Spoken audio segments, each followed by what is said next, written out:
Hey, all, my name is Dr. Paul Borosky, and I am the owner of Quality Business Plan. And for today, what I'd like to do is talk to you all about my business tip number 17, which is have an exit strategy.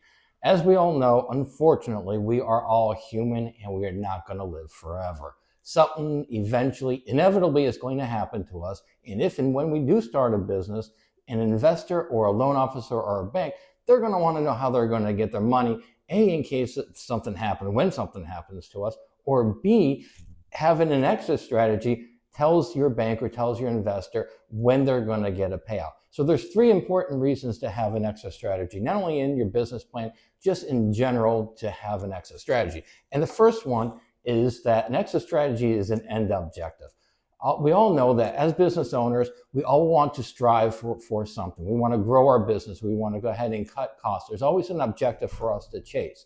Well, having an exit strategy allows us to chase our end, where we are going to finish our game. What do we need to achieve in order to go ahead and move on to our next level, whether it be to expand or even exit the industry, or in case something happens to us. So a great reason to have an exit strategy is just to have an end objective. A second reason to have an exit strategy is to plan for investor payout. Investors, when they invest in your organization, they're going to want to know that if your company grows and expands, how are they going to get their money back? How are they going to get bought out? And it could be going public. It can be being acquired by a larger competitor. Who knows?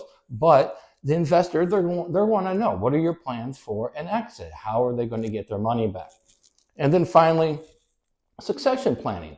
Having an exit strategy, again, going back to our inevitable demise as human beings, we need to have some kind of succession strategy in order to, if when something happens to us, who is going to take over, who is going to be running the business, and what are their qualifications. And so you want to share that information, again, with an investor or with a loan officer or an underwriter, and let them know, or even for your employees, let them know, hey, if something happens to me, here's the next in command. Here who's going to be taking over, and you're going to groom this person to be your successor. So those are the three reasons to have an exit strategy, not only in the business plan, but just have an exit strategy in general. Hopefully this information was helpful. As always, if you need a business plan writer or a business consultant, feel free to reach out. Thank you.